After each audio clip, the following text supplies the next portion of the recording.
Well, we had a bunch of developments on the presidential campaign scene this week, as well as a look back at the legacy and future of one former president now dealing with cancer.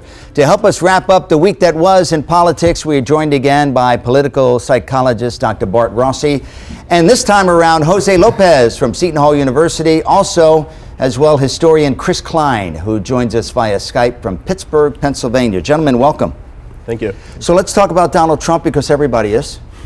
Donald Trump was at a big rally in Alabama yesterday. He arrived via helicopter. It's almost like a brand in a TV show more than a political campaign, isn't it? You know, my latest thought on Trump is that with a narcissistic personality. He's not narcissistic. Oh, please.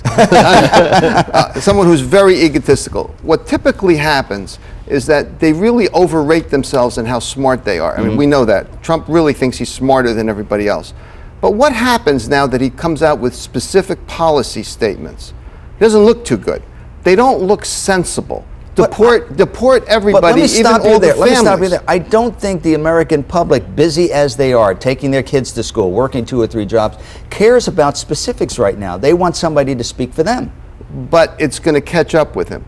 When you have to be more specific, it's going to catch up with him where he doesn't look as smart as he appears to be. I never thought he was that smart. I thought he overrated himself to begin with. But I think it's creeping up on him. But on the other hand, he's appealing to that segment in the Republican Party that's angry and has contempt for the government.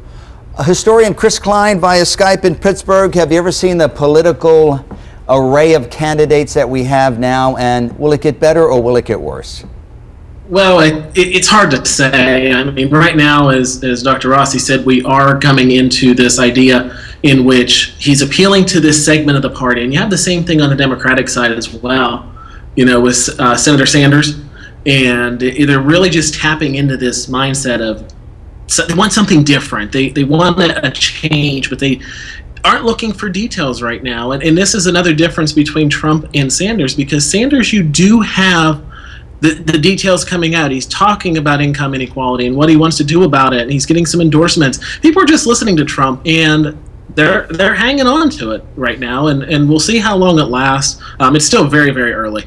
All right, and Jose Lopez, we're glad you joined us today. You are somewhat of a President Carter historian. We'll talk about President Carter in just a moment. But, you know, you're a private citizen as well and a scientist as well. Is there anything scientific you see in this particular field of candidates, both Democrat and Republican? I think quite the opposite. I think a lot of science is very logical, and there's facts, and it's fact-based and everything.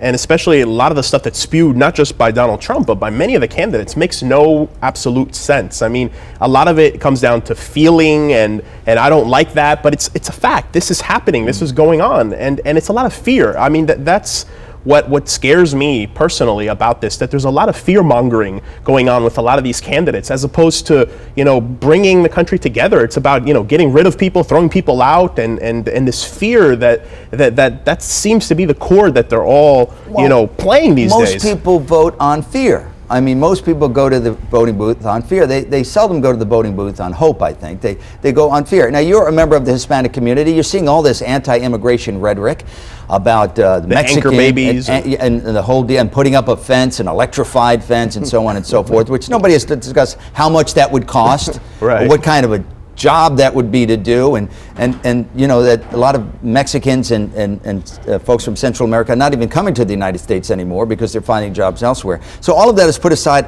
and this angry anti-immigrant rhetoric must be a concern to you as well. It's very illogical. I mean, like I think pretty much most of America are immigrants. Exactly are right. Just children, grandchildren of immigrants, and it's really divisive. It's one of the things about the Americas. People come from all over the world and have accomplished things here. And I'd say keep our arms open, because we want the best, whether they're in Mexico or they're in Russia or wherever they might be. We want the best to come here, and it's divisive when you're saying get lost. You're not an American. You're not part of this. You can't contribute anything to us. Dr. Rossi, this, to me, I was thinking of this on the way over. It's almost a melding of entertainment and politics now. There used to be a wall where we respected our politicians and we counted on them to do the right thing for us, and then there was an entertainment value and so on. But it seems like Trump has been able to meld these two together, where I don't know if they're coming to see him because he has good ideas or he's Donald Trump. He's entertaining for sure. But I also give him credit. I hate to do this, but I have to give him a lot of credit for projecting a really narcissistic, egotistical personality to a certain select group of people that are out there who, again, are angry. They're really nasty. Some of them probably biased. A lot of them perhaps don't like the fact that the president's black. And now they have a guy that they think is authoritative. And they can relate to someone with a lot of authority who's going to come in and really bust chops on everybody and be a tough guy. That's what they want to relate to. It doesn't make a lot of sense when you start really looking at this guy and, again, what his policies are. Right. It doesn't look sensible. He's not going to look sensible in the long run. I think he can last, though. I think he can last because he has a sector of society. And money. And money. Historian Chris Klein, are you surprised at all of the surge of Bernie Sanders in this particular race? Not really at this point in time. I think, again, we're still early. You know, we don't know what's going to happen. We're in number of months between now and the first primaries.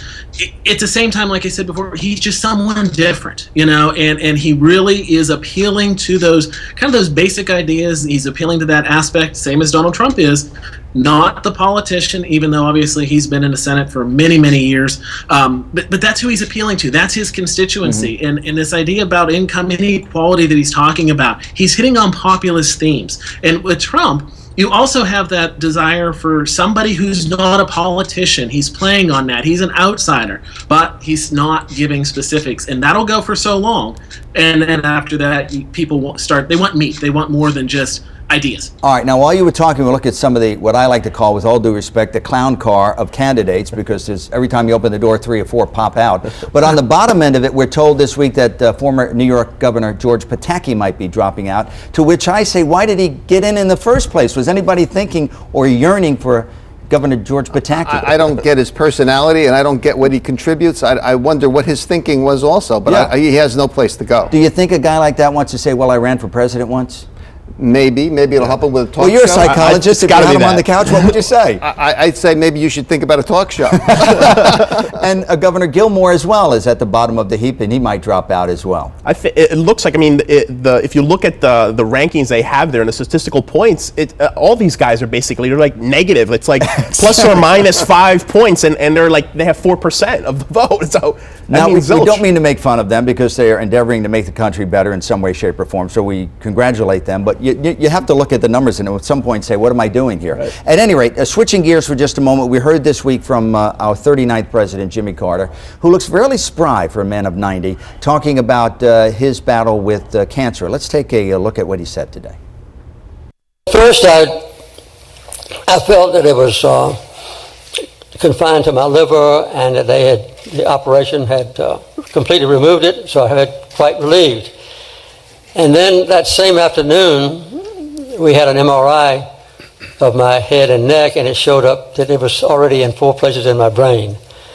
So I would say that night and the next day, until I came back up to Emory, I just thought I had a few weeks left. But I was surprisingly at ease. You know, I've had a wonderful life. I've had thousands of friends, and I've had an exciting and adventurous and gratifying existence.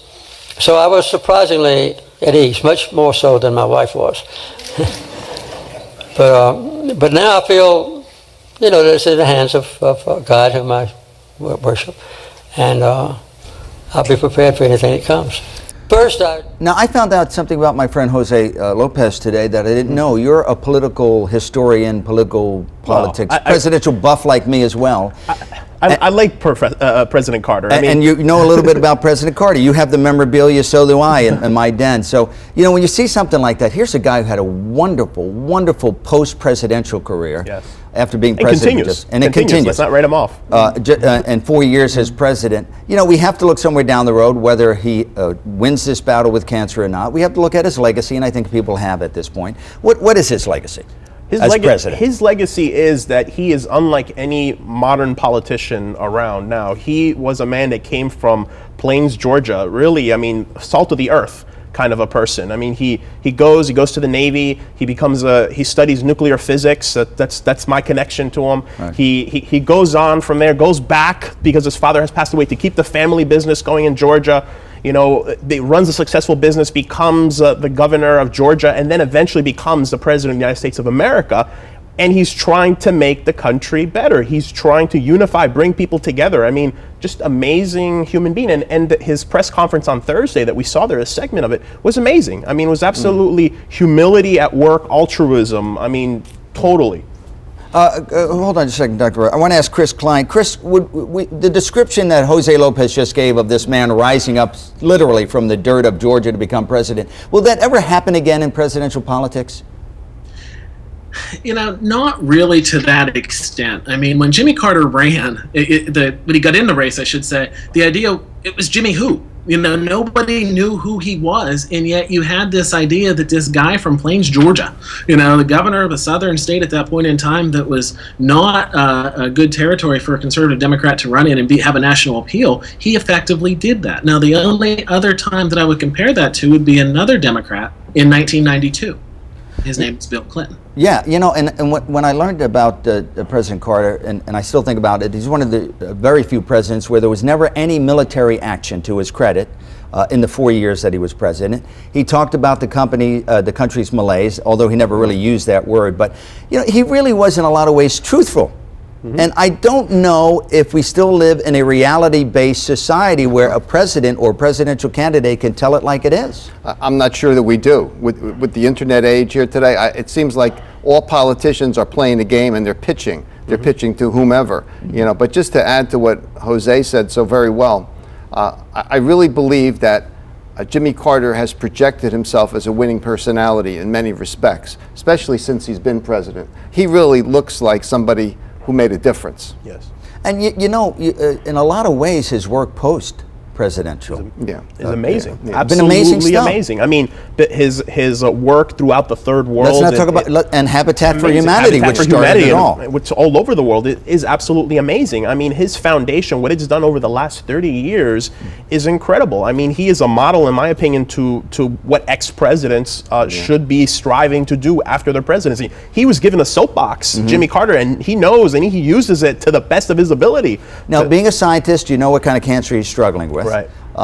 What are his odds of beating something like this, Well, or at least living maybe another 5-10 years? I'm not surprised he got cancer. I'm not surprised he got melanoma. I mean, he has a family history of it. His father, his brothers, his sister, died of pancreatic cancer. His mother died of breast cancer. So he really had a lot of genetic predisposition to it, and he got it. But he got melanoma, which is skin cancer, which is very treatable depending on when it's caught. And what fortunately happened is it spread to his brain. Right. Now, if this was 10 years ago, even 5 years ago, he's dead. I mean, it's effectively, you know, you have to write him off. But the current technologies that are out there and the therapies that are out there give him a really, really good chance, even at the age of 90, to you know, be well for a few more years. And of course, I think all of us wish him the best as he goes forward. We've run out of time. Historian Chris Klein, we apologize for not getting back to you. We thank you very much for joining us from Pittsburgh today. My friend Jose Lopez from Seton Hall University, thank you as well. And the nation's preeminent psychologist, Dr. Art Rossi, who's going to join us for the lightning round, so stick around for that. And when we return on Fresh Outlook, our ever popular lightning round, when we look at the bizarre and not so bizarre events of the past week, we'll be right back.